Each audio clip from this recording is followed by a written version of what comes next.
What's up, guys? Welcome back to Crypto Weekly Review.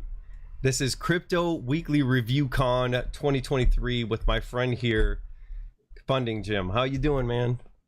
I love it, man. Are you supposed to say your same intro? Welcome to the WoofPack. Oh All yeah. this. I love your uh, channel. th- Favorites. dude, you are a true OG in real estate. You're an entrepreneur, and in crypto and in Hex, right? So, I was gonna ask you how how we've been along for a crazy ride since 2019. When I was watching the Tom Gillespie documentary about Hex, I saw you every time Richard was in a frame, you were in a frame. So you're a real true OG in Hex, and you've seen this thing like this whole cycle through. I was just gonna ask you, I'm really curious, what are some of your main takeaways from this last cycle? Well, there's a lot of layers on what happened in this past cycle so far. Part are macroeconomic, and that's one reason I like your channel. It's Mm-hmm. because you don't talk about the niche of one particular coin or just the market of cryptocurrency.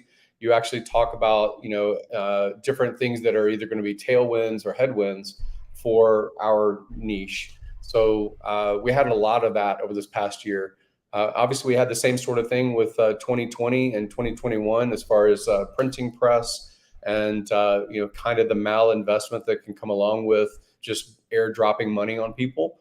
Mm-hmm. So we saw a lot of the boom, I guess, of stock market collapse, 30%, 40% when this world lockdown happened, and then shoot back up almost instantly with airdropped money. So these are part of what's happened, not just in Hex, but in cryptocurrency as a whole, is the people that we begged to be in cryptocurrency, which were the banks and the bigger pockets, hedge fund managers and things like that. They actually have been here and they were here and they put money in and it pushed the price to, as far as Bitcoin, 69,000. I don't think that that was retail. I don't think anybody that even makes commentary on YouTube or any other platforms thinks that it was retail that pushed the price up.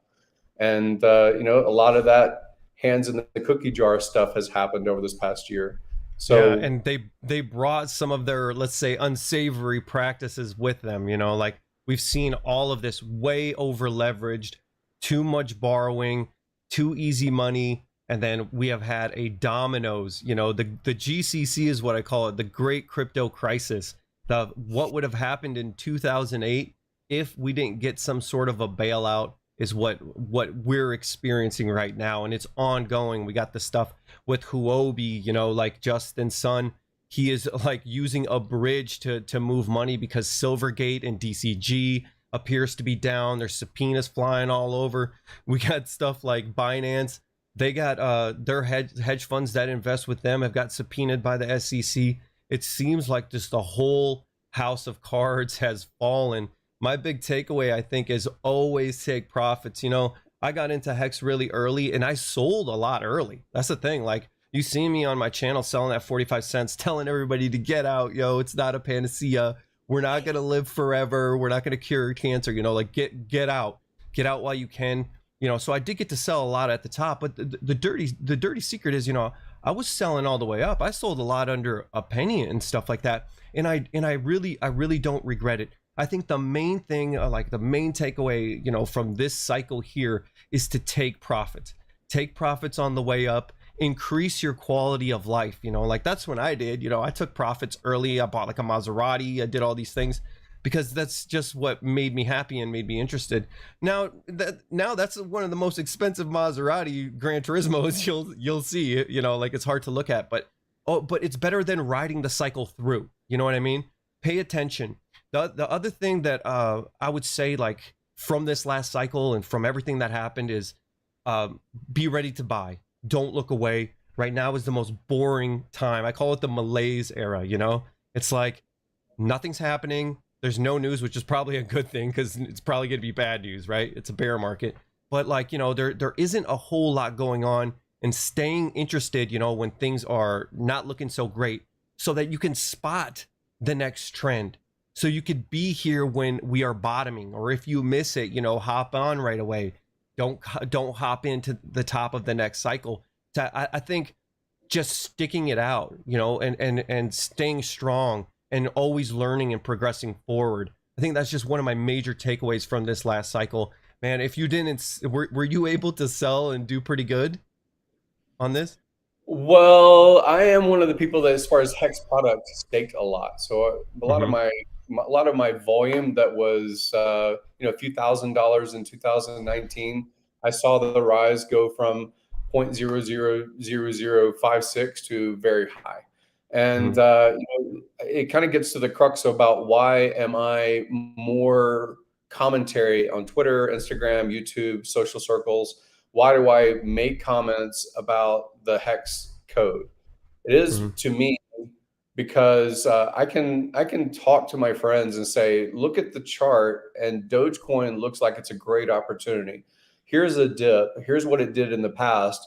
Here is this non-existent founder that really has kind of left the project, but Mm-hmm. it's to be popular, and Elon Musk might tweet about it. Like I can capitalize on hype, and I can capitalize on FUD in just about anything. I can do it in Mm-hmm. real estate. I could do it in stock. I could do it in cryptocurrencies. And that's not the reason that I got involved with Hex. What I got involved with Hex was the immutable code element. It was the fact that it lives on the Ethereum blockchain, which is a popular blockchain, L1, Mm-hmm. with a lot of capital, as far as market caps of different projects and things like that on Ethereum. So I thought that it was a good speculation for a few $1,000s early on in the Mm-hmm. beginning of So did you Hex. stake like did you stake Quattro Cinco? Are you like all in on stakes or anything like that? No, I'm not, and I'm older. I'm significantly older than the average player in cryptocurrency. Mm-hmm. So I'm not one that thinks that 15 years from now, for me, I want to do stuff while I have knees. While I want to be an advocate about the product. I recommend to some degree, 20-year-olds put money away into a lot of things. It can be their Roth 401k. It can be, a pension. It can be, Mm-hmm. invest into their own business and figure out how to pay themselves efficiently. Like I like talking with entrepreneurial startup people, and they are usually in their early 20s to very early 30s. That's where people have the most Mm-hmm. wherewithal to take risk. Like they will There's a take more theory risk. that like basically most projects in cryptocurrency fail by 2 years or like even one Mhm. year usually. Most of the time they'll rug in 3 months. You know what I mean? So it's like if a project can make it 2 years, it can make it 5 years. You know what I mean? Yeah. Typically, if it can make it 7, it can make it 15. So I did put some 555 stakes in myself. But when I did do that, would I do that today? I'm not sure that I would. I think the thing is like when I got into Hex, we were like the underdog, right? We were had all the cypherpunk principles like self custody, decentralization. Like it, have we strayed a little bit from the core cypherpunk principles that made us like the underdog, the one to fight for? It was exciting in like 2019. Has Hex changed? Do you think in that time? Well, if you're talking about cypherpunk, I guess the origin people always go back to is Bitcoin's origin story, and Mm-hmm. it's a counter narrative about centralization. So the idea of gold as a store of value, some physical coin that you hide in a dresser, Mm-hmm. or silver as a physical metal that has some industrial use and has some monetary use in a history. So like these ideas have been around for a long time to have a form of cash or a form of concentrated bartering power um, in a coin, in a chunk of metal, right? So that's Mm-hmm. been around for a long time, 4 or 5 thousand years. And I think that some of the first people that latched onto this peer-to-peer cash, they were looking, in my opinion, to gold and silver as an example, and that's where this origin of Bitcoin in code and the Byzantine general problem and all these other things came about in cryptography. Um, that's the beginning, and that narrative over 13 or 14 years has shifted. Uh, Very similar to the same narrative has shifted about gold and silver. Those are tickers. You can go to a website and search for the price of gold, and it will tell you the spot price for gold right now. Mm-hmm. And that number is really what's trading on the COMEX. And it is, even though it's a spot settle price on COMEX, it is not the metal itself. It is cash settled. If the price goes up and you want to cash out, you're not getting delivered to you ounces of gold. You are getting delivered to you the cash dollar price or the euro price or whatever it is on your market. And that spot is a proxy for the idea of gold as a insurance policy. So it's considered insurance when the stock market plays with it. It's considered a hedge, just because people have echoed that for thousands of years about the metal. So to me, like the idea of cryptocurrency being decorrelated to what governments do, and if governments inflate their fiat base in order to pay for a war or to line the pockets of senators or whatever, right, or give bread to the masses so that they vote for them and keep them in power. Like, the idea behind gold was that it was decorrelated, and the more debased the fiat currency was, then the more valuable the sound money is considered. So that was the narrative of Bitcoin to me. And that's first got involved with cryptocurrency in 2017. That was my introduction to the concept of something decentralized in code that has value in a digital world instead of an analog one, that can be traded through cell phones and internet and things like that. And that the more people that knew about this, the better off. Very similar to what I used to talk about in 2013, 9, 10, 11, after the big crash, the big reset you were talking about, and the TARP and things like that to reinflate the real estate market. I was very much into gold and silver back then, and it was for the same reason. It's like, oh, this should be decorrelated. But so then Hex was really founded on like those principles, and that could be because Richard was like us, the early people in crypto. We're all about the decentralization, kind of like the libertarianism of like, we want freedom of money. We don't want to be part of the system anymore, right? And that's really how Hex had started out, right? And then we were like hated by all the maxis and stuff like that, and it really made an underdog culture, and we really fought for that.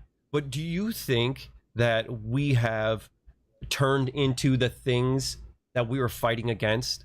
I see a lot of first of all, I just want to say the Hex community is one of the most powerful that I've ever seen since my entry into crypto in 2017. Only thing more powerful maybe is Bitcoin itself. Even Ethereans don't really have, they're not really this tight knit, right? You have the Bitcoiners, they're like cult like and tight knit. Then you have the Hexicans that are almost equal, or maybe even a little crazier. And we were always fighting the Bitcoiners. We always wanted to show that there was other forms of cryptocurrencies, and this DApp Hex was super it fit the principles, but it also had pumponomics, and like it was a fun DApp and stuff like that. But have we strayed from that? Have we kind of become as toxic as the Bitcoiners? I had Joker on the other day, and he seems to think so. So what do you think? Well, I don't think in a attention deficit world, I think that you have to make noise. And I think that the noise initially in 2018, 19, and 20 was Richard Hart. That was the person that you could be anonymous on Twitter. You could promote and say, look at this YouTube channel, this content. Look at this clip of Richard Hart debating someone else from a different cryptocurrency, and basically laying them out, almost like a Mike Tyson fight. Like, I don't remember anybody that Mike Tyson fought, but I know that Mike Tyson was a great fighter. So I think that initial noise in the marketplace was the Richard Hart gladiator. Look, this guy is very intelligent. He sets up a great debate frame. You can almost see when he's setting the trap and then the gotcha. You know, like that whole thing was voyeurism to some degree by people that didn't participate in hex, but they couldn't look away from it. Very similar to looking at driving down the highway and you see ambulances. You're going to be like, "What's going on?" Like, I want Yeah. to look and see what happens. Like, it's the spectacle, and that was probably part of the. You said something about the most hated. It's the most passionately loved community as well, and it Yeah. is passionately loved by people that care about the code, the narrative, the fact that people put, if they put a few $100 or a few $1,000, maybe someone can say, well, that was just speculation, and no harm, no foul, they'll make it up. But some people put their life savings into these things, and you want things to work out in a speculative play because you're delivering value to the masses. If the value is, look at this gladiator that beats up on other leaders in the cryptocurrency space, or founders, or Mhm. influencers, or people that are just part of the grift and gristle of a marketplace, like that spectacle has a limit about how long it can last, in my opinion. So I Mhm. really, my commentary is, it's not all in on just the spectacle. I don't want to be just the person that says, "Hey guys, we told you 3 years ago you could get 10,000x, and look, it's been 5 years and now it's gone 100,000x. Don't you wish you had been on the team? Don't you wish? Well, fuck off. We're not going to talk with you because you didn't love us back then." I don't want this community to become that. I want the Right. community to be talking about the code and how it exists, pointing out, maybe the technical things of for non-technical people to look at, like if Etherscan, and actually look at the code, get people that you trust to look at the code and how it functions. Listen to what Eric Wall has to say, both in a positive and a negative light, Mhm. and research based on what's available, right? So I'm not someone that wants to shut up Hex Joker. I think some of his points are very valid. And I'm not someone that either on the other side buys into the chaos methods he uses basically to get his message out there, right? So I'm someone that tries to play the balance about what the community represents to me and hopefully represents to other people in the future. But also, I'm going to talk more about the code than I am about the founder. I think the founder is a good-hearted person. I think that he has a savant genius within, and I think that the community eventually has to be louder than the founder and more known than the founder. That's my position. I think that we went through like a crazy. I think the Hex community rode the wave of the cycle. Like, remember in 2017, 2018, 2019, everybody was building, right? Everybody had a revolutionary product. Everybody was focused on the code, focused on the cypherpunk principles, decentralization, self-custody, freedom, blah, blah, blah, until everybody got rich, right? Once everybody got rich, then it just was like, yo, forget all that shit. Like, dude, check out this Lambo, check out my Rolex, like we're going on these trips, and I did the same thing. I bought supercars, I bought two, I bought watches, I did the whole thing too. And now I think like Richard, I always say he kind of had like a little midlife crisis there. He started flexing, twerking, doing all Yeah. these crazy things, and that was like a byproduct of that crazy hype cycle that we went through.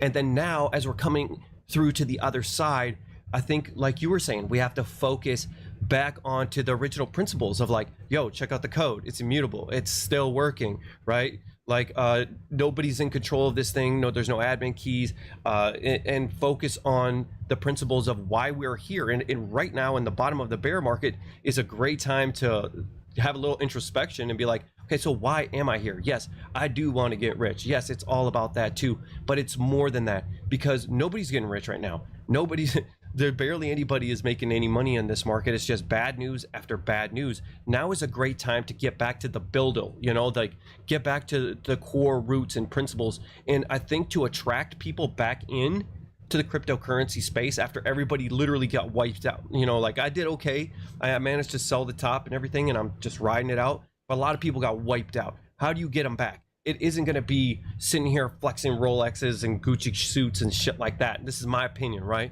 Is like, I think we have to go back to the core of, yo, remember, like, oh yeah, I guess we are decentralized money. Oh yeah, I guess the code is law. And go back to the fundamentals and grind again and be that black t-shirt hexagon again. You know what I mean? And be realistic. And we're going to have to take on people like Joker and talk to him and listen to him. We can't just censor and ignore. These are like these toxic traits that are going to scare people away and keep us being that North Korea of cryptocurrency. What I would like to see for Hex is for it to be able to merge with the broader crypto space. Do you have any ideas on how that is possible? Yeah, a couple of comments about your North Korea analogy, and I agree with it to some degree, or what you have said. And that's why I do want people like Joker, because I don't want him put into North Korea. I do want people like Eric Wall. I don't want him put into his own North Korea from the Hex community. Right. I think that hopefully most of us participating in this have some level of maturity we can tap into. And there are things that, maybe it's just the online nature of communicating with other people. When you don't have personal accountability, when you don't have, your Twitter account and you can shift over to your other Twitter account to make some kind of trash talk and then switch back again. Like, I don't like that realm. Like, I respect people that choose to be anonymous, but remain anonymous and don't make commentary. It doesn't help the narrative, in my opinion. So, like, see, the thing is the thing that messes with me is he has some points that I agree with. You know what I mean? Like, and he is pointing out some of the BS. And I think instead of being ignored, it has to be dealt with. There has to be someone that steps to the plate and like confronts or calls him out. We cannot just like ignore it and then live in this tiny little bubble, and then be this echo chamber circle jerk, because then it's going to, we're never going to grow and expand and win hearts and minds, right? Because the whole idea of Hex is to onboard people into the mentality. It's almost like a praxeology in a way, right? It's like, hey, stop trading. Hey, longer pays better. Just stake and hold. When this last bull market took off, right? When we broke through 10K, my friends who are traders who have been in the game longer than me, smarter than me, they're like, sell 14K, it's done. Then they're telling me to sell 20K, it's done. And I'm like, no way, man, I'm riding this thing. I'm riding, right? and they were trading and doing all this crazy shit, and they wiped themselves out. And I wrote it up and sold 65K on this channel publicly. And it's like, those are good principles to learn. Like, don't give up your keys. How many people, smart people, rich guys, early adopters, people that like grew up on these cypherpunk principles, what did they do? They put all their freaking money in Celsius and got wiped out. So I think Hex has a good message, but at the same time, I've had some problems, like Joker says.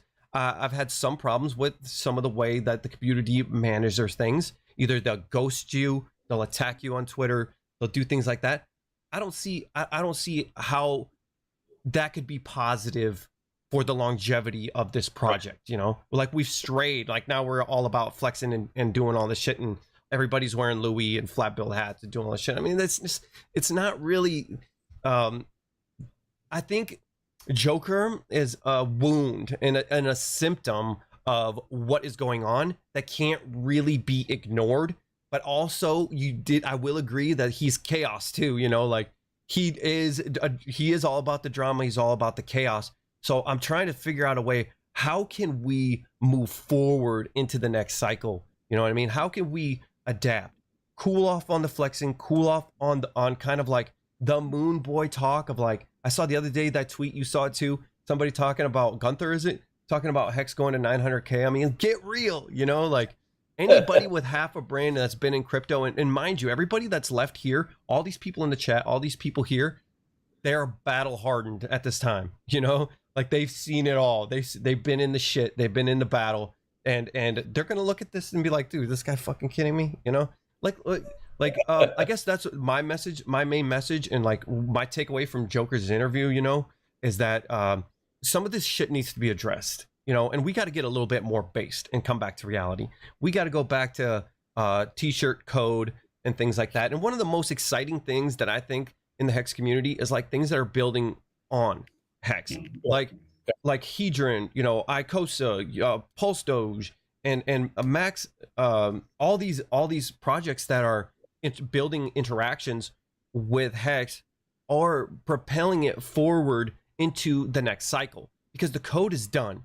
And it's almost, you know how fast crypto moves. It's almost an antique at this point, right? Yeah. So I just think that building the ecosystem of like about coders, cypherpunk, be a little bit more accepting of people of dissent, and a little bit less of the flexing and stuff, and harness that power of that community and push forward to build this own ecosystem and to be able to merge with everybody else. I think the prime demographic is people who have Ethereum wallets, you know, people that are into ETH and all these other dApps and NFTs and things like that, and move forward and keep building and stuff like that, and forget about some of this outrage marketing, forget about some of these cult-like practices that we have seen in the last year, probably mostly in 2022.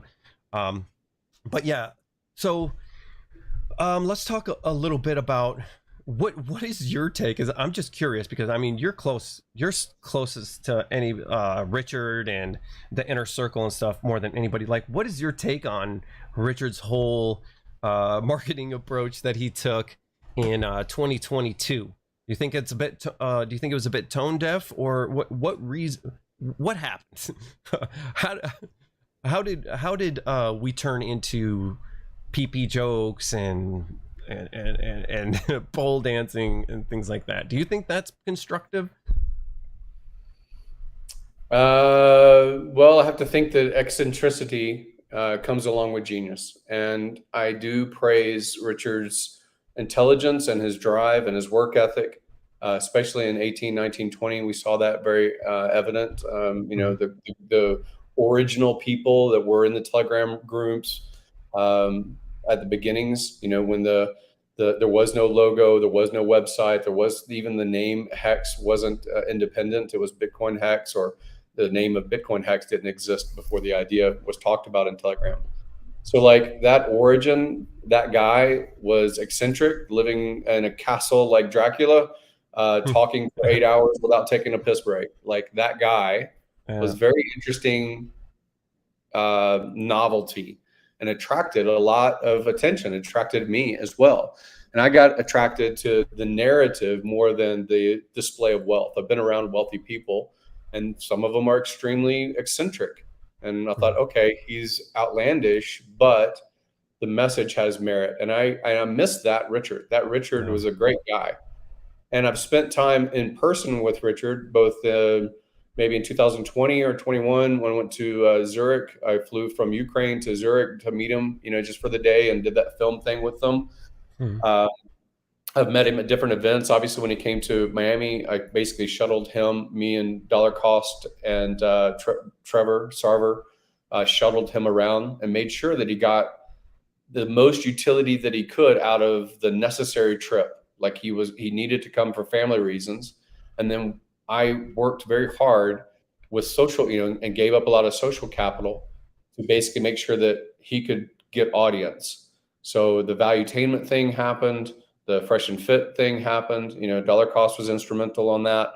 Rolo Tomasi, all these other kinds of platforms you've seen as content over the past year was basically, you know, a few people making it happen. And I appreciate his message when he gets to the message about why Hex exists, what the purpose of cryptocurrency as a whole may be in the marketplace, why people, you know, should participate, whether it's for monetary gain or whether it's for decentralization or, you know, control over government. You know, everyone's going to have their narrative about why they participate. And I think he left it reasonably open for anybody to walk through those doors. But go ahead. Sorry. It's been challenging. And I think that the challenge that is echoed through Joker, through other people that make such controversial commentary publicly is, you know, he's a human being. He has his own view of the world. His view may not be and shouldn't be the view of everyone that participates in Hex. I don't think that there should be an army of Richard Hart bots on Twitter that just basically echo and don't stand on their own merit about why they participate in cryptocurrency. I think that we should be mature and able to learn from this environment. The fittest will survive, and I'm very about Darwin, and if this environment has a certain way of communicating, maybe that worked in 2019 and 20 in that market, a bull market, when you did have tailwinds macroeconomically, right? Maybe that was the message, and that was the best way to communicate then.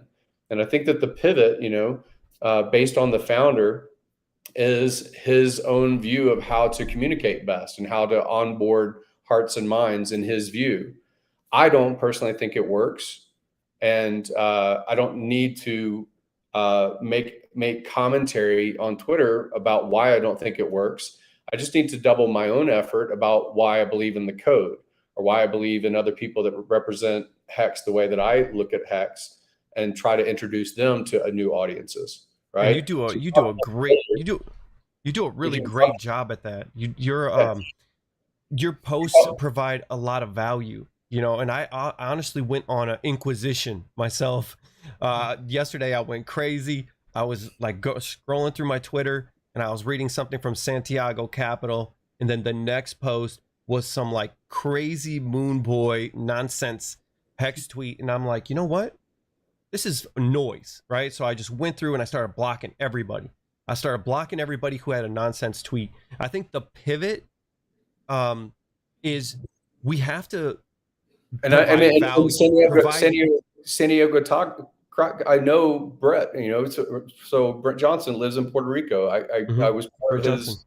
Yeah. So like, I got introduced to him. I introduced Crypto Coffee to him also in Miami about a year and a half ago.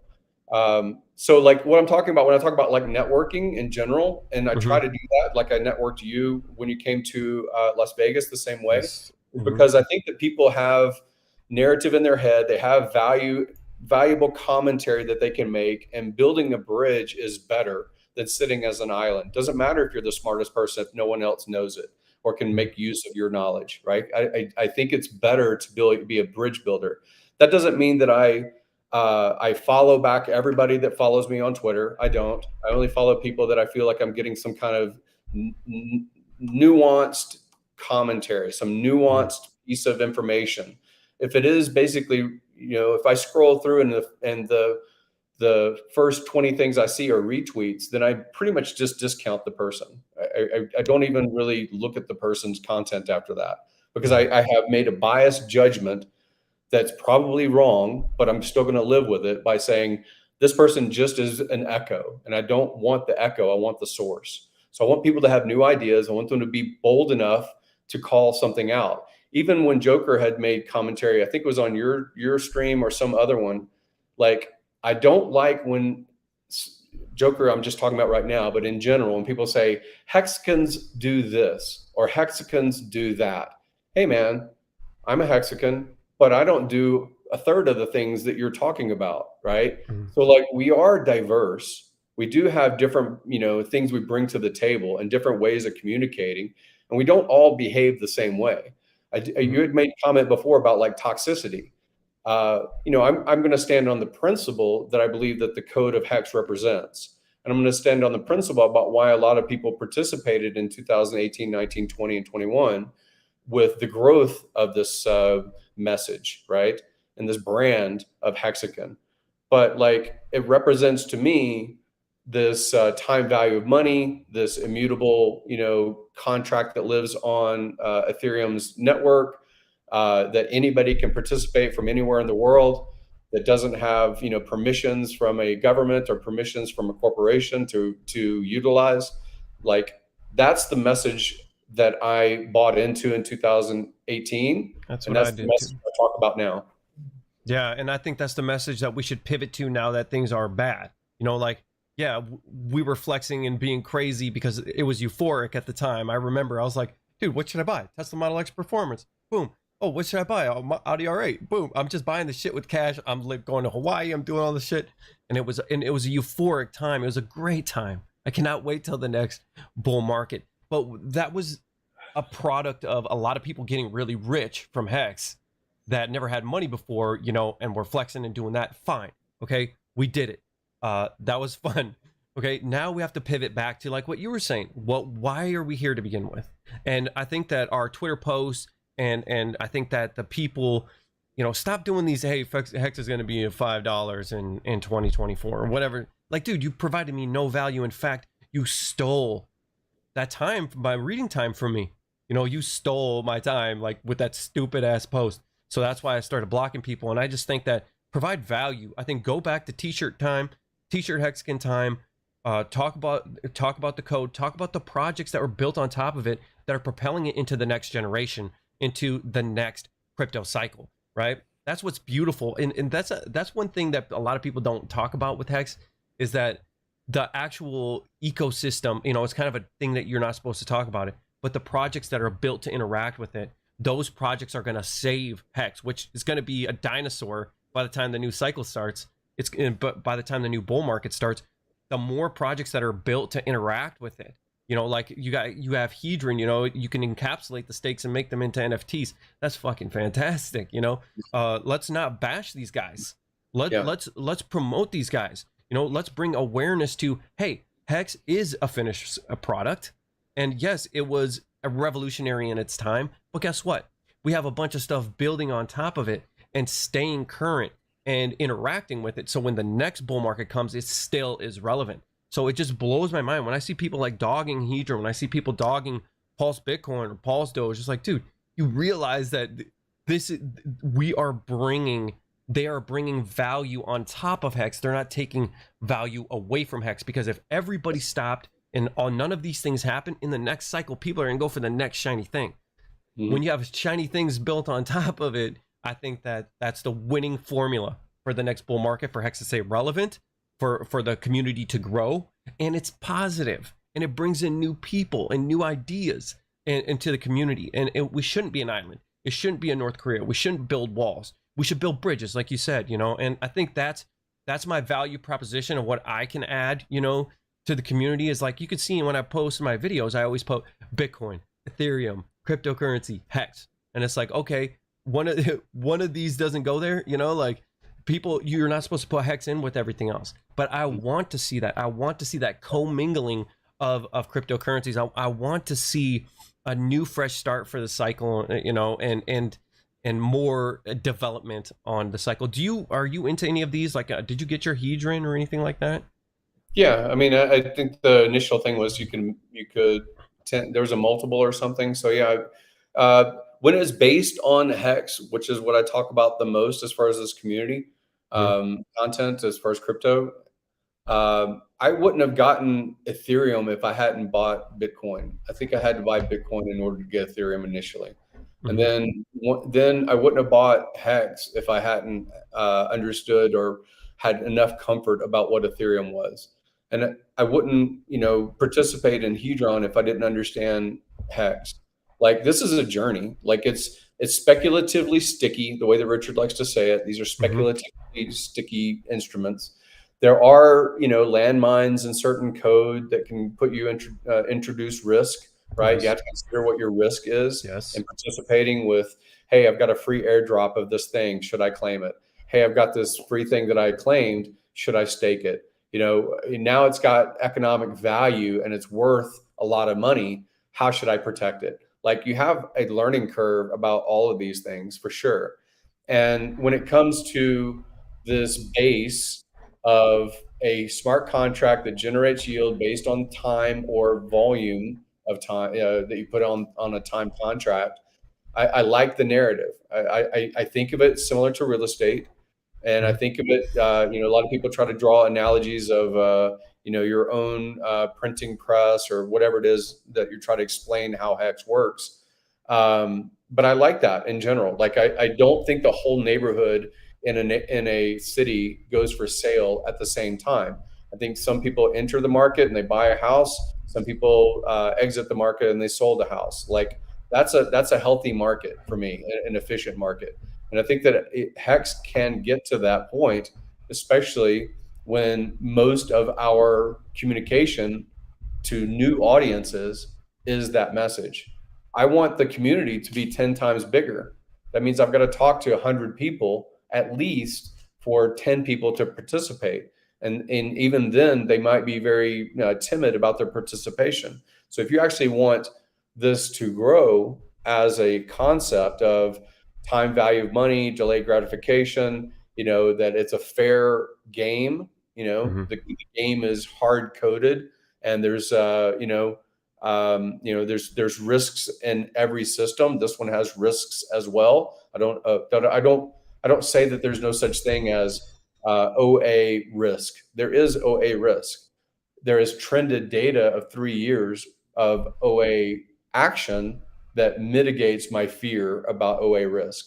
There is not 3 years of Satoshi's action inside of Bitcoin. And there's definitely risk from Vitalik's participation and the foundation's participation in the price of Ethereum, right? So, Hmm. like, we see these things moving in other ecosystems. And as long as we are politically savvy on how we communicate, I think we can grow. I think that when we just try to have fights with other communities and say XRP is this, Cardano is that, this other thing Well, must we be a have problems with word just about it. infighting. We're fighting within our own community. Like we we're imploding like every 2-3 months. I think just basically a step back to the original principles will solve a lot of that. So talking about risk. So as you know, the SEC has been sending out letters to some of the Hex influencers. I guess they want to see if there's like some centralized entity paying these people.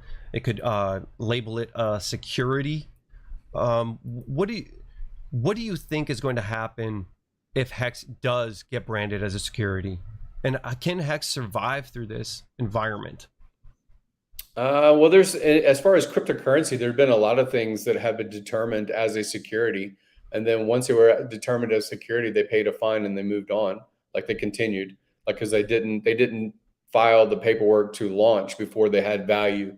So it was a business decision on their part about, should we get permission or should we ask forgiveness? And if the forgiveness comes along with a price penalty, like a fine, then they just paid the fine and moved on. EOS is an example. You can still buy EOS, and it was called a security. I think it paid $27 million, Right. and it's still listed. You can buy it, you can sell it. So there's other things that, in my limited investigation about what happens to a cryptocurrency when it's called a security, maybe you have to be an accredited investor in order to participate. Okay, well, there's a lot of accredited investors that have participated in a lot of things before they go IPO. And once they go IPO, they are a security. Like, there's a lot of things that we buy and sell that are securities. I don't think that it's as bad of a word as it's made out to be, like it's the apocalypse. However, when it comes to how the code functions, and as far as I know, there's never been any compensation or payment by any central authority related to the contract itself or the OA itself or anything along those lines, or Richard.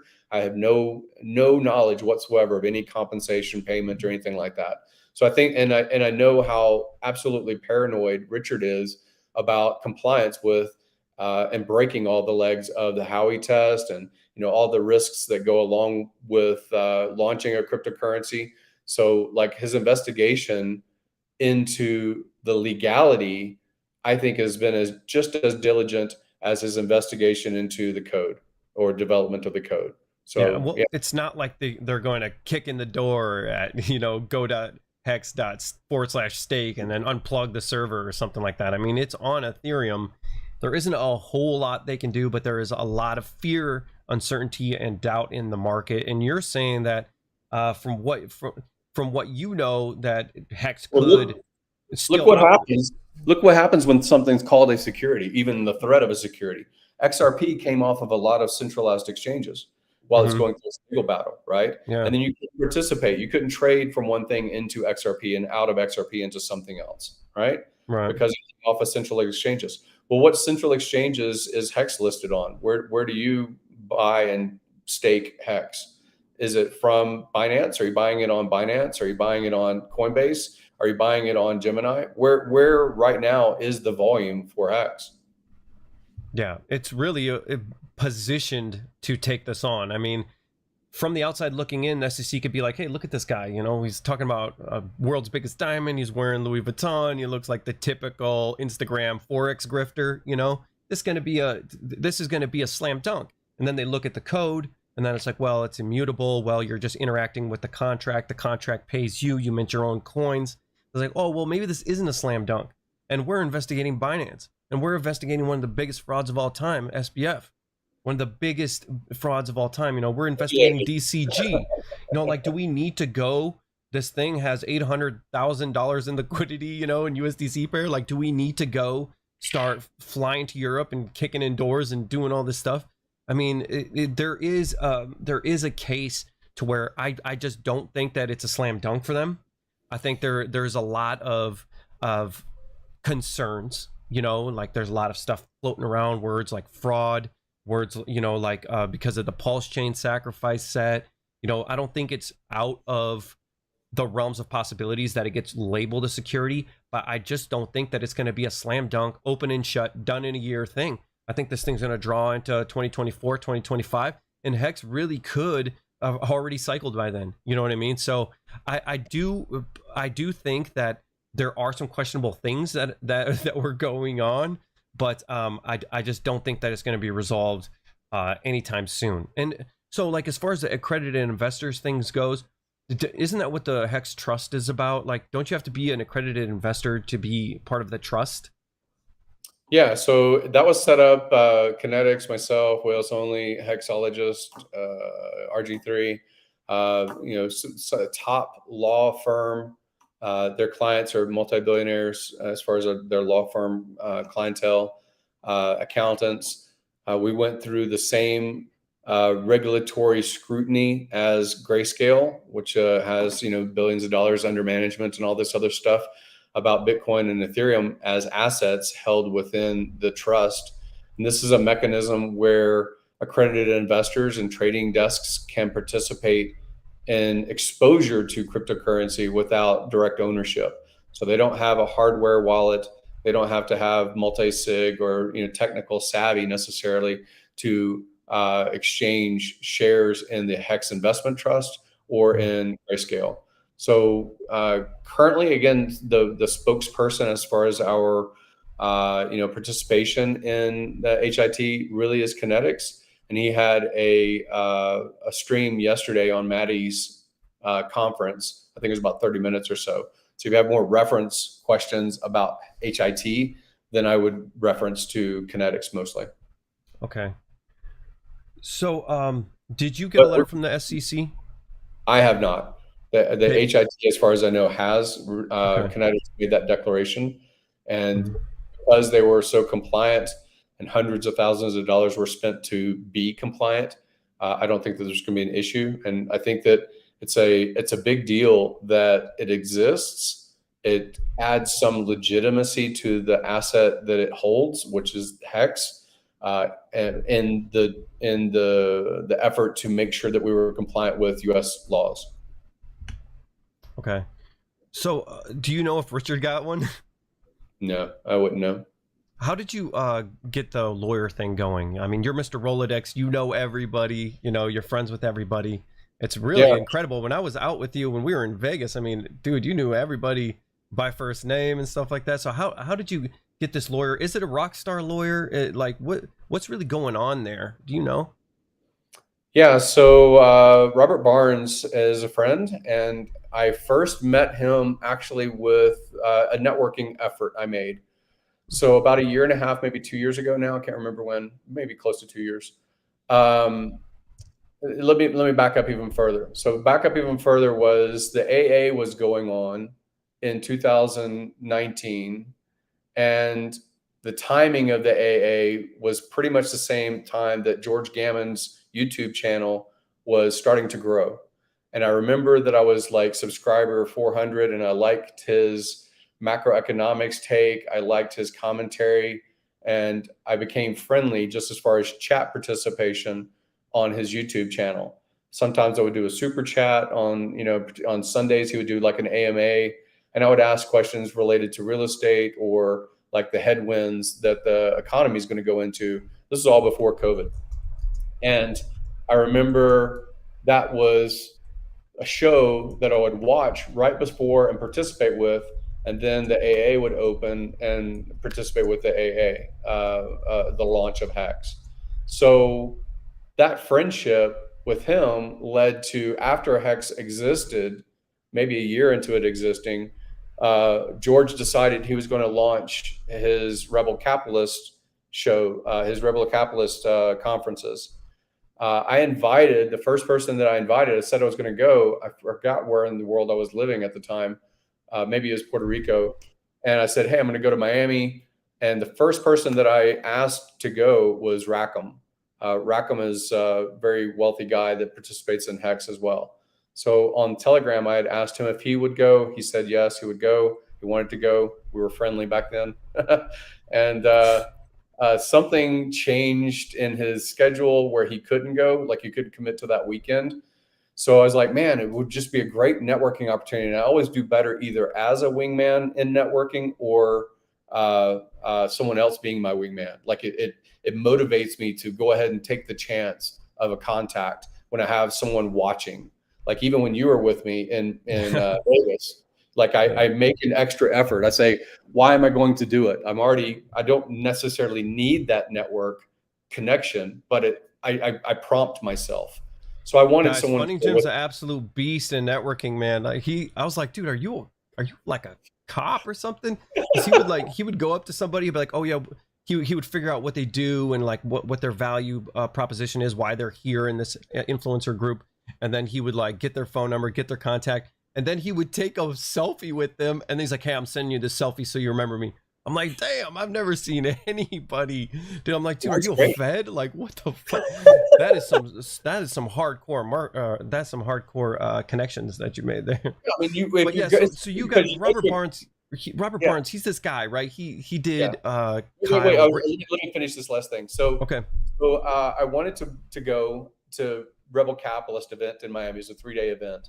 I invited Crypto Coffee. Crypto Coffee had the weekend available, and he flew down from Chicago, and he saw the same thing that you saw. Basically, me deciding to be a networker.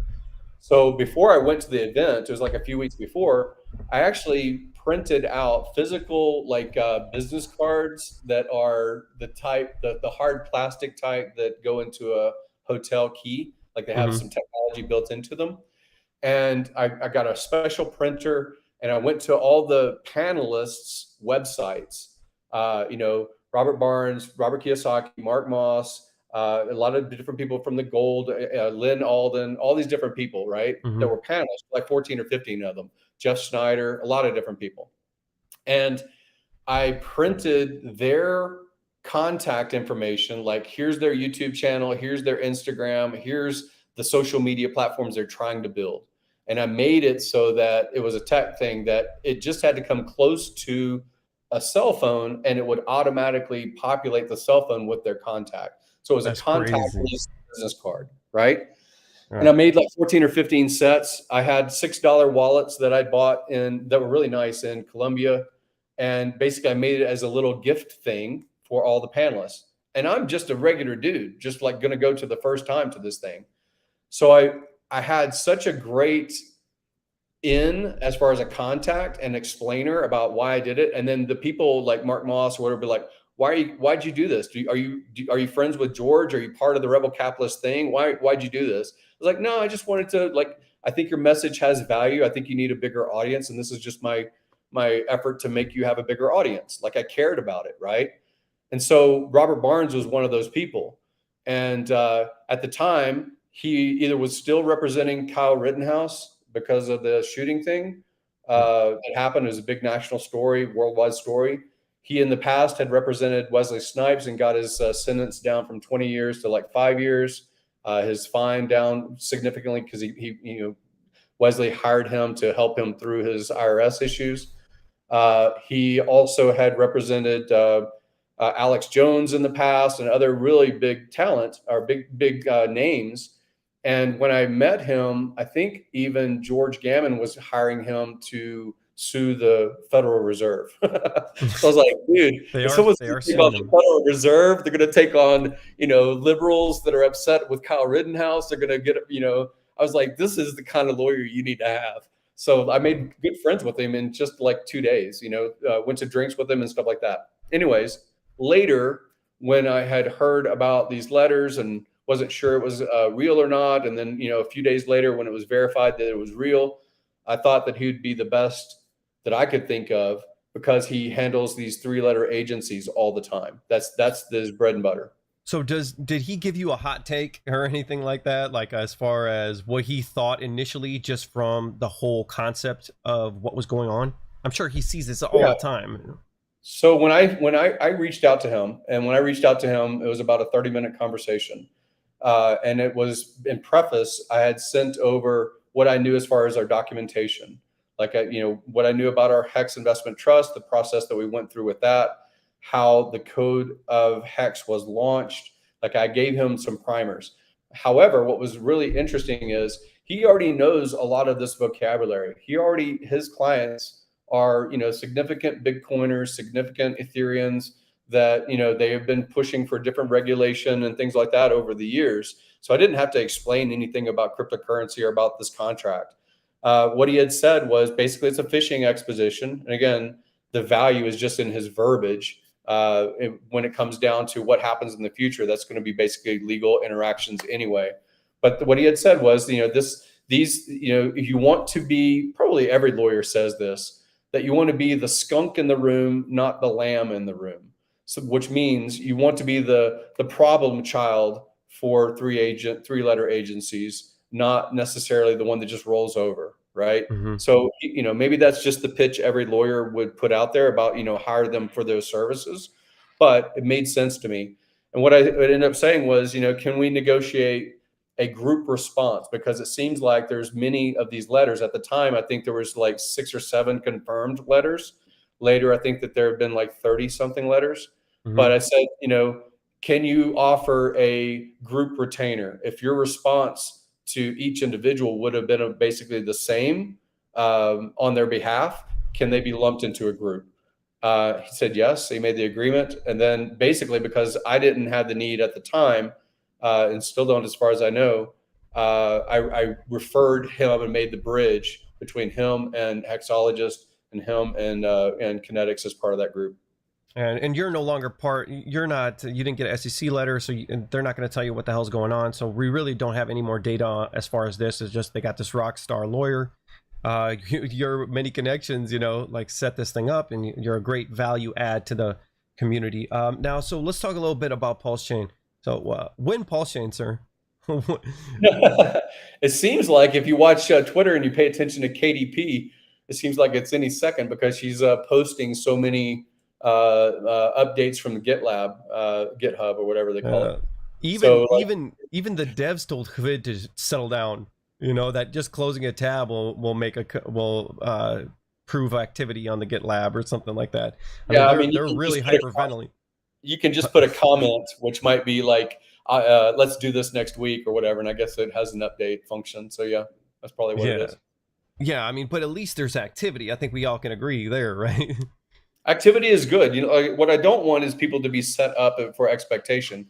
I've gotten numb over the expectation of 2 weeks, 2 weeks, 2 weeks, 2 months, 2 months, 2 months, 2 years, whatever it is, right? Yeah. Like I've gotten numb myself.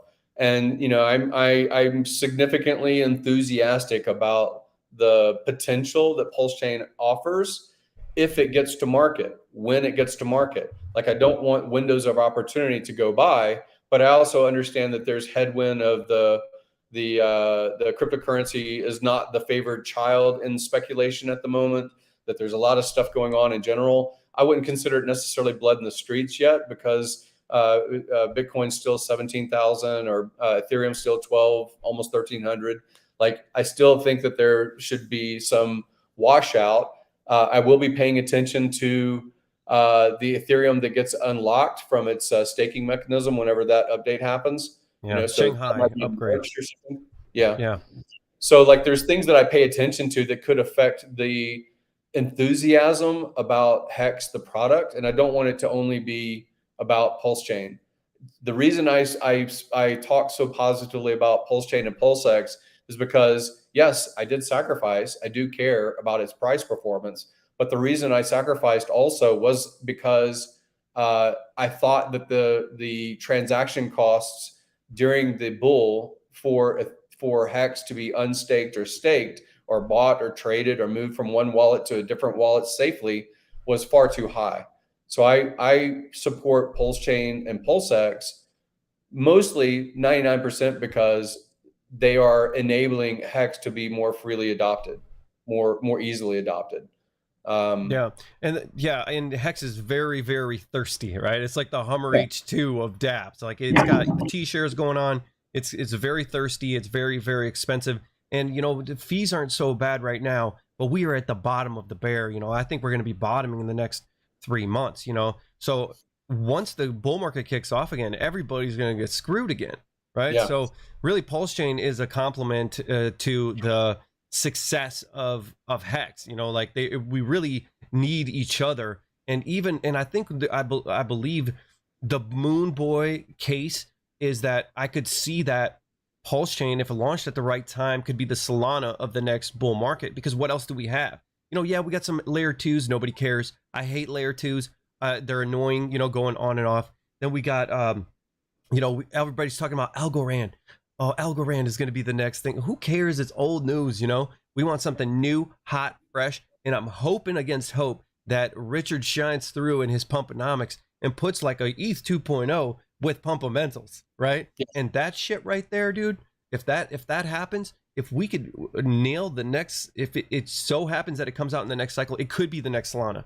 Solana's dead. We had Bonk come out. They had an airdrop Bonk, and a lot of people, it kind of got Solana hype going again and shit like that. But I mean, let's face it, who wants anything to do with Solana after what happened with FTX? Plus it's under regulatory scrutiny of its own. So is Ethereum. Ethereum, being that most of their validators are in the United States between Lido and Coinbase, and like they are subject to possibly securities laws too. For all we know, something's burbling up over there. So I just think that even with the black cloud of the SEC hanging over it, I really think that we could get right into the hype cycle. If it works good, if it has Pumpomentals, if it has hype, it's going to be the new shiny thing that everybody wants. And I really don't see anything else being built that can compete with it as far as a layer 1. One thing that I always say is I've been following AI coins. I've been following and adopting ChatGPT. And I think it's pretty amazing. I just look at TikTok, look at Instagram. Everybody's doing AI photos. AI is going to be one of the big hype trains in the next market as well. I'm following a couple of coins that launched that claim to be AI, and they're like mooning right now. But with that being said, I'm a little bit in the weeds on that. Is that I'm interested in two things in the next market. I'm interested in AI hype train coins. I think that that's going to be the buzzword of the next cycle. And I'm interested in Pulse Chain launching into the next cycle as a new layer 1 with a full system state, And I know I do understand that ETH proof of work has already done that, and it's going okay. I think Hex is like one of the most popular things on there, but I really think that it just doesn't have the community. Tron just doesn't. Justin Sun, he just doesn't have the community like Hex does. And you can go in any one of those Twitter spaces. You can see there's a ton of really smart, very serious people, not just moon boys, that are building on this thing. And with all the new dApps and there's going to be people there's going to be popular projects that come over here and start putting up their front ends and their interactions with it. I mean, this thing could be the next moonshot. I really, really believe that. And so I'm looking forward to that. I really hope it happens. I hope, we can make it if it happens before the next cycle. I think the whole, they have their work cut out for them. Forking ETH 2.0, our lead dev, or the guy who's the most public, he's like involved with Safe Moon and stuff. I just doesn't build a lot of confidence for me. But I'm hoping against hope that they fork this thing, they put a little bit of a Richards pump spin on it, right? Launch in the bottom of the bear market, ride this hype train all the way up. It could be the one. Everything's dead, dude. It could be the thing that's in the headlines. I really think that that's my moon boy hopium take on Pulse Chain that I really don't care. I sacrifice way more than anything that I've ever sacrificed in. Okay, I've basically written it off like it's like it's never gonna happen. How crazy is that to have just spent economic energy to an address? They were like, "Yep, I hope this works out." Like it's the bottle, message in a bottle. Like I hope that it lands and rescues me from this fucking island. Yeah, well, like in the first cycle, in the 2017 cycle, I got into like this Telegram group, and they were like, they were kind of, you could call it like a hedge fund or something like that. And there's a bunch of people I don't know, and the owner of the group messaged me, and he's like, "Hey, do you want to get part of this ICO?" I'm like, "Yeah, sure." He's like, "Okay, send me money to this address, but hold on, I'm gonna go have a cigarette first." I'm like, "What the fuck?" So I sent this guy $3,000. I'm like, here you go. And then I'm like, I went and sat on my bed, and I'm like, "Dude, what am I doing?" I said, this is hard-earned money. This isn't like crypto pump money, all the stuff I have now I can throw at memes or whatever. I don't care. It's just free. It just came out of the ether. This is like really backbreaking money here, and then it ended up turning into like 120,000 or something like that. And I was like, "Bro, is this legal? Like, am I gonna get thrown for this? How the hell did this happen?" So I'm used to, I come from that environment. I come from that era of like, okay, you just send your money away and hope, like I've been there, and I've been through the ICO craze. I've done all that, and I did really well. I actually ended up getting out at the top of the altcoin market, which was in February of 2018, after Bitcoin popped already in December of 2017. Was that right? Yeah, after the CME listing.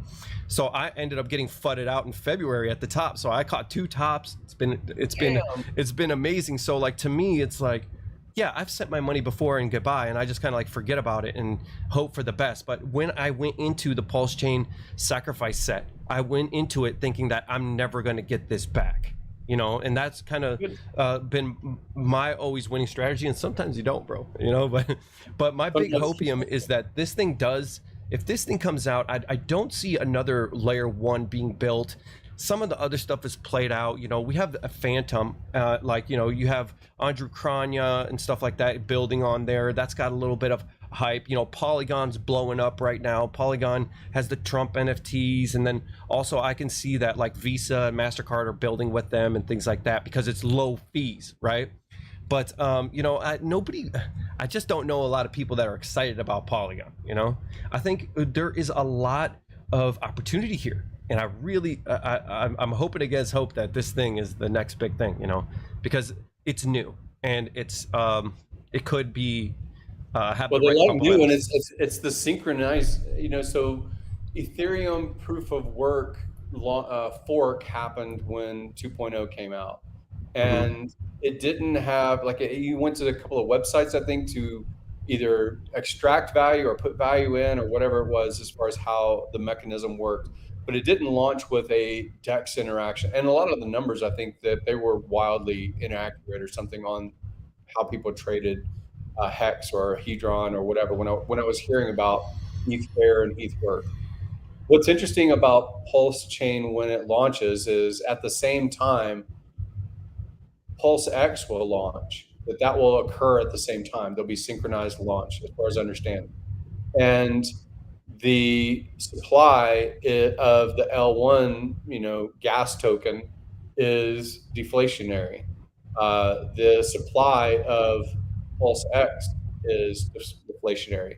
So we haven't had those mechanisms launch at the same time on anything. I don't think anything has come to market with, here's the L1, here's the tokens you can trade or the NFTs you can trade, and here's the exchange to do it with at the same time. I haven't seen all of those things happen at the same time. So there'll be confusion, there'll be participation, there'll be FOMO, there'll be FUD, there'll be all of those things in the first minutes. Right. The thing is, here's about Polygon. Alan Thicke, he's like, "Hey, I love Polygon." Yeah, but dude, it already pumped. Like it was Matic, right? It came out of, it came out, it pumped, it did its, I think it's like, to be honest, I think it did like a 500x. Am I wrong about that? You can post it in the chat. So it already had its its initial rolling out phase pump, and it found equilibrium. It found a place where it wants to trade. Sure, it's down. but we're talking about a new layer one, right? We're talking about a brand new chain, and people want to get to experience that 500x. People want to experience that initial pump before it is discovered and adopted and things like that. That's what people are chasing for. Here's what I always say in crypto: it's a zero sum game, right? That's why we call it the WoofPack. To eat, you got to kill. So if you make money, somebody lost money. Okay, so you either have to be smarter than everybody else, or you just have to be first. And what that's what Pulse Chain. That's why I'm excited about Pulse Chain, and I'm interested in Polygon, right? Because I want something really early, you know, and so I can ride up that wave. And then the late adopters and the people that are getting in late, then those guys can buy my bags, and I'm already going to get out. And the reason why I want to do that is because I've done it 100 times in crypto. You know, that's the name of my game. So unless you're going to be smarter than a trading bot, unless you can be smarter than an algorithm in a room full of people at JP Morgan, unless you're smarter than them, you got to be first in this game. And the people that are first in crypto, first in Hex, first in Bitcoin, first in ETH, those guys are the ones that made generational wealth. You know what I mean? So that is the value proposition of a new L1 in a new bull market with way too much cash inside the system, with a ton of inflation. Like, this stuff is the inflation's not going away in the 2020s, in my opinion. You know what I mean? Right. I feel like you're either going to have assets or you're going to get left behind, right? So it's like, with this increase of inflationary pressure, it could, what it could do is just moon things higher than ever before in nominal terms, but not adjusted for inflation. You know what I mean? We can see some insane numbers in this next market due to the inflationary environment. I mean, we're just, dude, GDP, government spending to GDP is like 125% or something like that. They passed a bill for just 1 year to keep the government afloat, is $1.7 trillion. Bro, this is an inflation. We are going to be living in an inflationary environment. Okay, so I just think that the pumps that are going to be in this next bull market are going to be wackier than before, in nominal terms, and the value proposition is getting it first, and that's what smart, seasoned crypto veterans are looking for. And I think, you know, that's hitting it in the bull market in the beginning of the grind up is going to be the moonshot. But anyways, I'm beating this thing to death. Okay, that's what I'm excited about. Okay, I'm excited about AI coins. I'm excited about maybe Pulse Chain actually delivering, but I'm not expecting it. I think they have a long road ahead. Okay.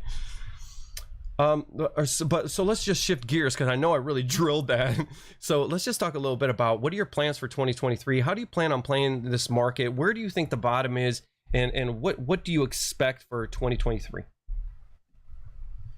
I think that the commentary I've seen on your channel has been very useful to feed my narrative. It's the same sort of things I hear from George Gammon's content or others.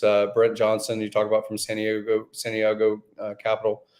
And these are people I pay attention to, or even Ken, when he's Ken McElroy talking about the real estate market and things.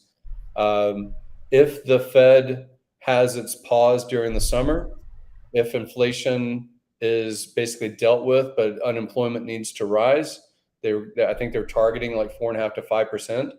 My thoughts are build network now, bridges now, contacts with people now, people that have their, you know, interest in speculating when markets turn. So they can say they're going to buy the dip on Tesla and say it's 75% down or something along those lines. They're going to buy when they feel that the Fed policy is shifting. Pauses first, then if it's in September or so, it seems to me they could start cutting rates if that does happen toward end of 23. I think that it gives them 11 months of 24 to propagandize, market, and say, look at us, Democrats. We brought unemployment down from 5% to 2%. We brought your gas and your home expenses down, and we tamed inflation.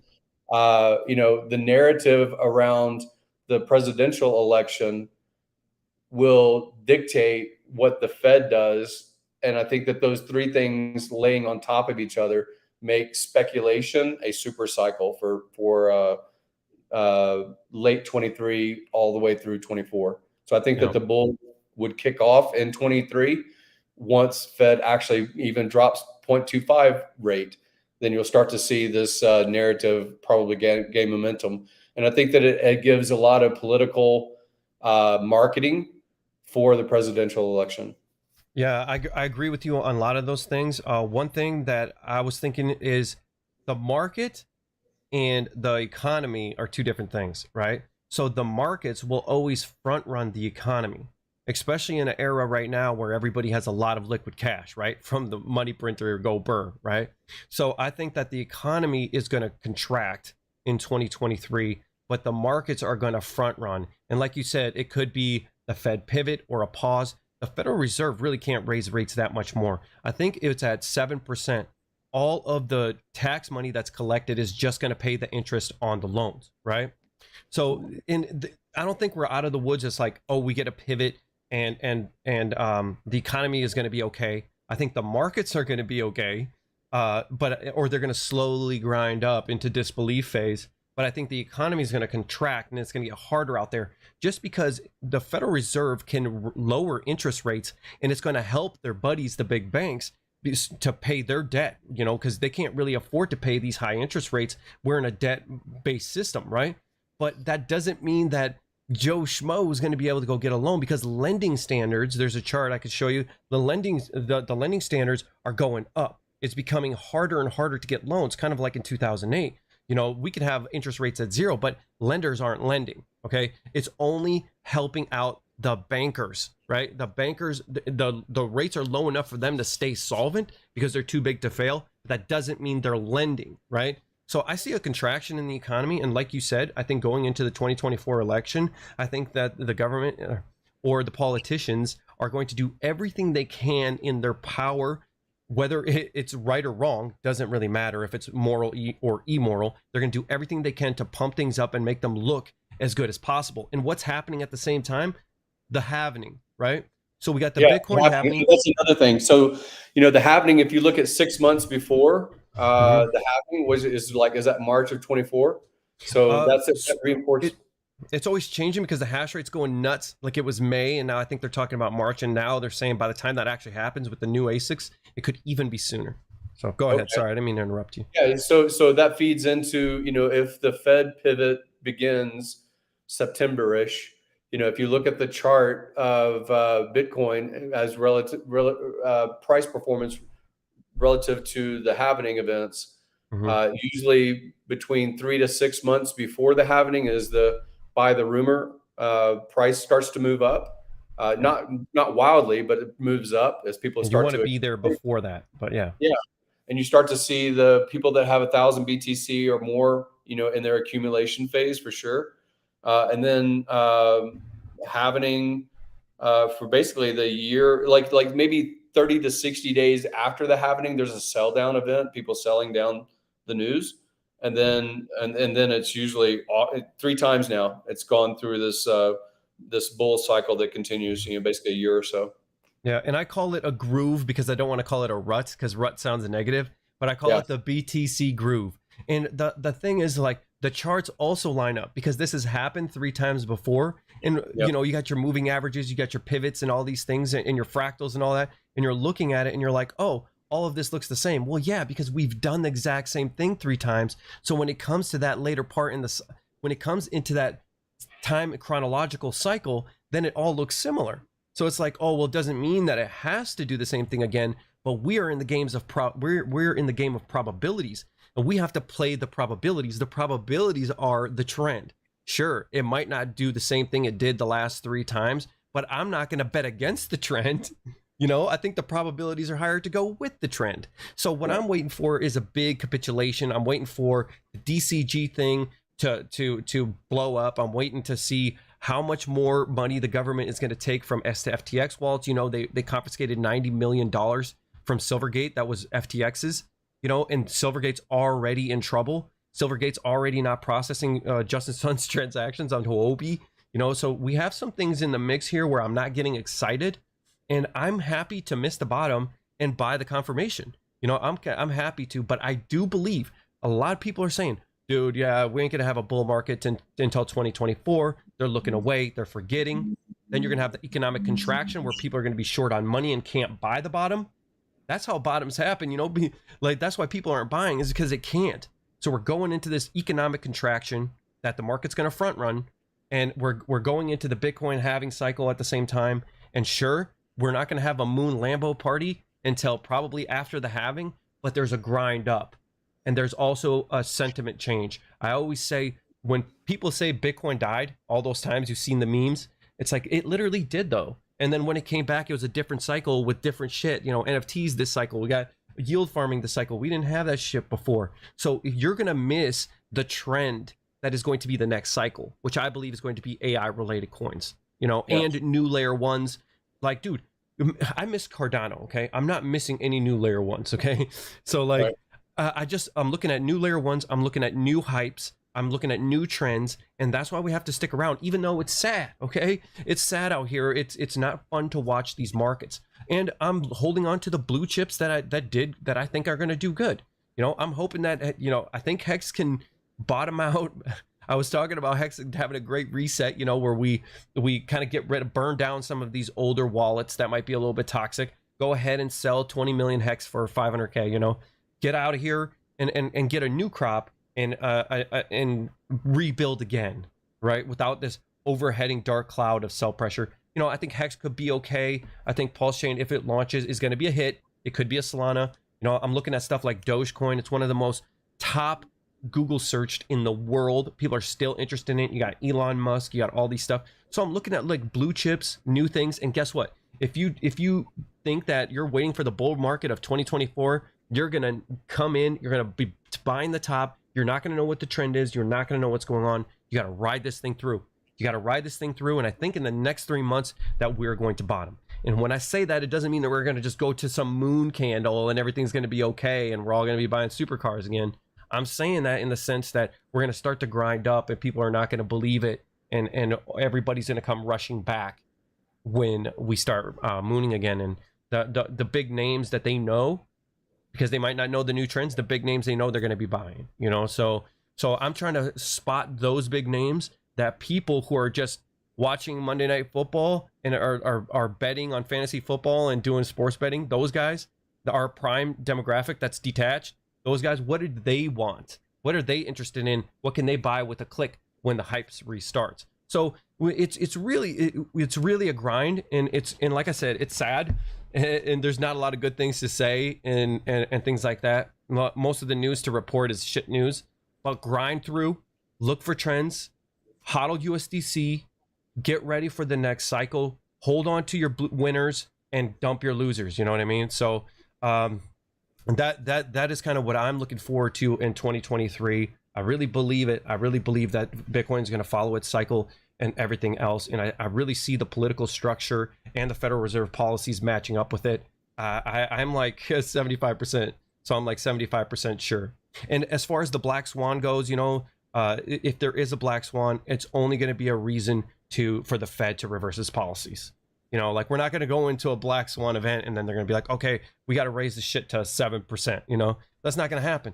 So if some black swan does happen, it's going to, you know, dump the markets and then they're going to have to ease a little bit, and we're going to go into another hype cycle and then another double top recession or inflation cycle. So you don't want to miss that. You don't want to not have real estate. You don't want to not have equities or cryptocurrencies, because you're going to get left behind, and there isn't going to be anybody there to help you. The barrier to entry to buying a house, but before Cozy 19 crisis to now it's not going to get better.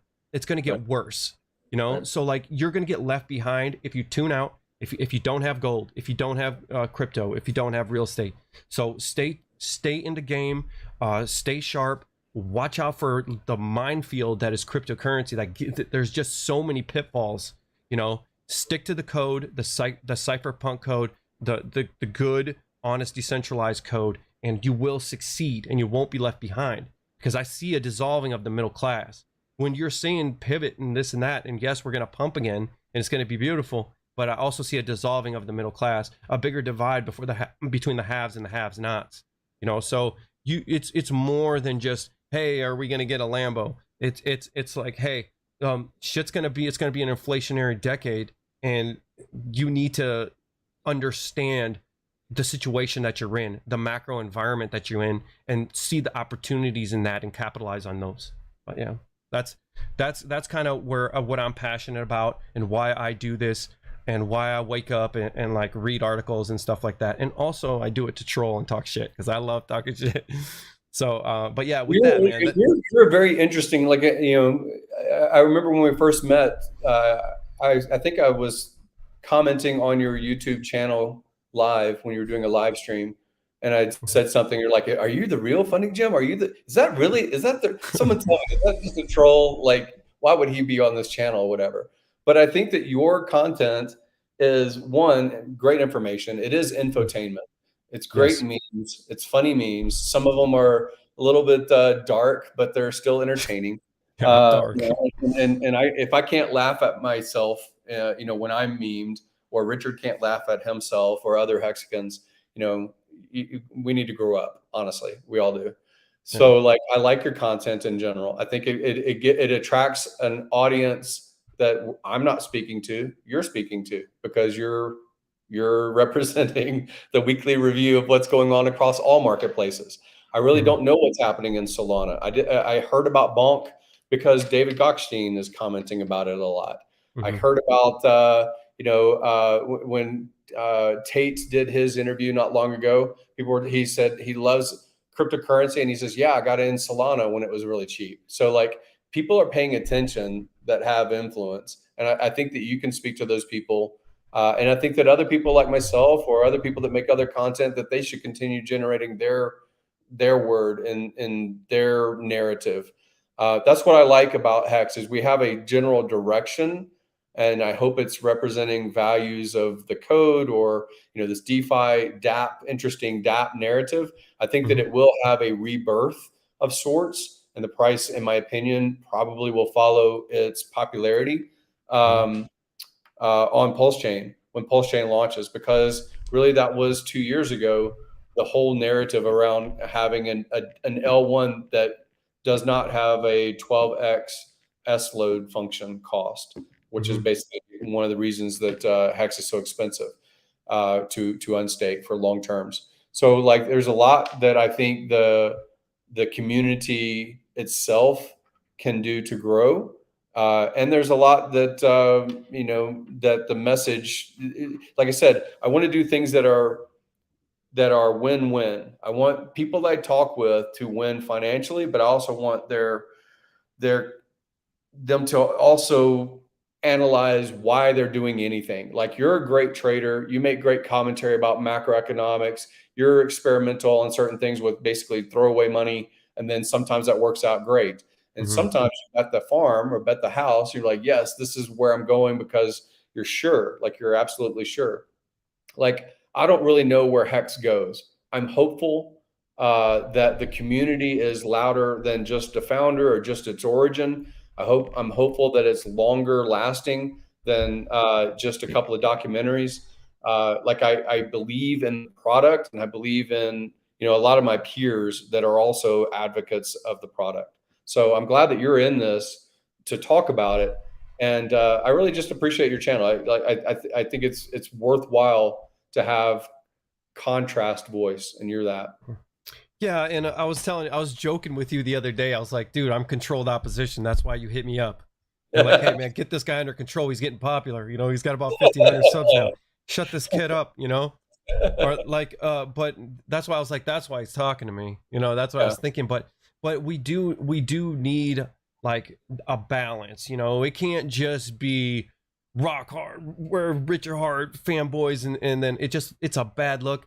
But at the same time, like, we need a little bit of ice, and like some trolling. And Richard Hart, of all people, is the biggest troll. Like, that's why I draw me to him. He talks shit on Twitter, like, yeah, I talk shit, I talk shit about Hex sometimes and stuff like that, and it needs it. And I'll meme people a lot, and I think that's a compliment overall, because if you have a meme made about you, like, you made it, you know what I mean? Like, I knew a guy that I used to trade with and stuff, and he was a bit of a personality, like a public personality, and he fucked up, and people, there was like a sticker pack of him, and there was like 6 dicks all over his head, you know, like this. And he's like, what the hell?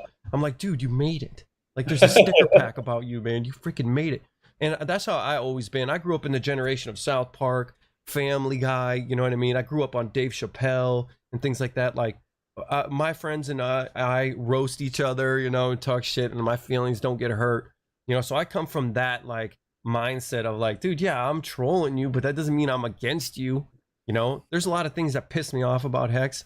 You know, like some of the deceptive tactics just drive me crazy. I'll have like a meltdown sometimes. I'm like, what? It's not going to 900K. You know, like, yeah, I struggle with some of the parts of the Hex community. I found the best way to deal with it is just to meme it, you know, or like, or troll it, make fun of it, you know, like, but it's not with any venom. It's not with any like malice or anything like I hate, but it's just like, dude, you need a little bit of trolling because, you know, like, we cannot take yourself too seriously and be too much of an echo chamber. And I think I provide that for the Hex community and, you know, beyond. You know, I'm not just a Hex maximalist. You know, I got into this thing, I hit it big on it, I got a bunch of stakes, I'm not going away, you know, so I'm trying to interact with in this system the best way I know how. And sometimes I just got to meme it, you know. Sometimes I just got to troll what's going on and make fun of it, you know.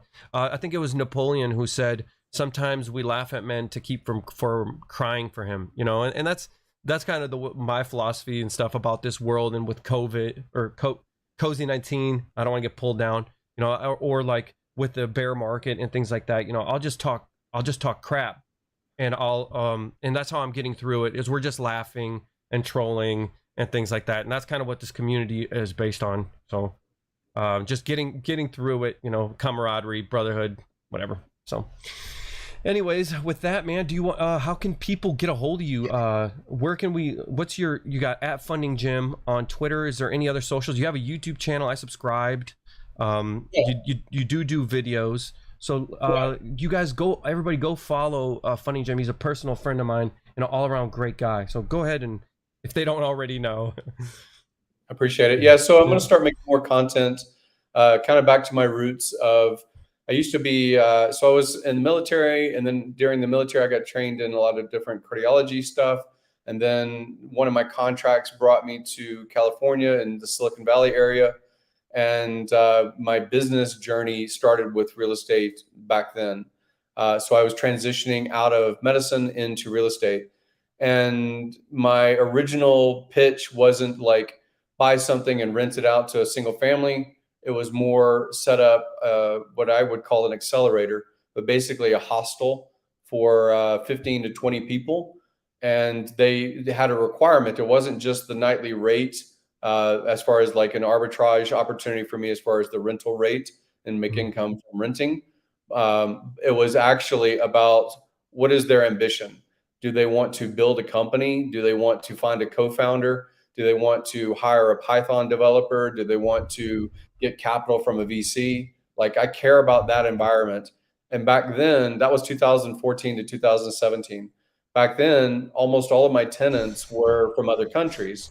So they would be coming from Belarus or Ukraine or Brazil or, you know, Asia, and, you know, chasing the American dream of launching a company in the United States and becoming successful. So I'm going to go back to my content on YouTube. It's going to be more formulas for accessing capital. It's going to be back to what I was teaching back then about our credit system. Like you talked about the credit crunch. The credit crunch is coming. And when that crunch comes, it's better to have as much access to unsecured credit as you possibly can. And part of that is your framework of how the algorithms look at you as a profile. So I'm going to start teaching that again. And I think it is because, in my opinion, a super cycle is coming, a super bull cycle. I think that those three layers, with, you know, the crypto cycle, the, you know, blood in the streets narrative of this harsh bear, combined with the timing of the Federal Reserve and the timing of a presidential election, maybe other elections in other significant countries as well. So I think that we are, like, people are hungry for gains, and they're going to speculate either with their savings, which is their labor that they got traded for fiat that they put into a 401k that they can't get out, or they put into a house that they won't have credit access or equity to potentially. Like I want to help people get more unsecured credit to either start a new company that generates cash flow or buy assets that can be rented out. Like I think that the Turo business, the car rental business, that's not going away. I think the Airbnb and VRBO is not going away. I think that migration of people from very high tax and high expense places is ongoing all the time to go less expensive places, maybe even internationally. So I want people that are entrepreneurial, that also are curious at least about the cryptocurrency and Hex and Pulse Chain and PulseX. That's my networking effort. That's my end, basically, because it speaks to a wider audience. I talk about real estate, just like some people talk about, they speak in English. They're only speaking to other people that talk English. If they speak Chinese, their audience is pretty much Chinese speaking people. So I talk about real estate because I think it's a universal asset class and speculation, and a lot of entrepreneurs are drawn to it as a business model, and that opens the door for other conversations like Hex. Yeah, absolutely. And you're the guy to follow because you know a lot of people. In fact, you could like build your own mastermind thing, like you have the connections, so I think you have a lot of value to add with your channel and your experiences. So with that, guys, thank you again for Funding Jim for being on here. Thank you to everybody in the chat. Like and subscribe if you want to be part of this channel.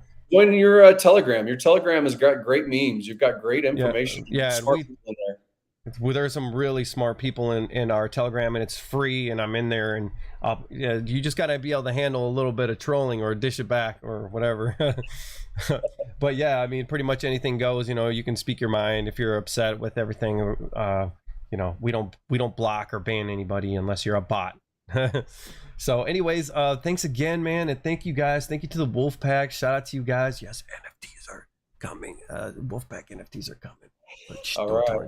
All right. Peace out, man. Bye. See you. Peace.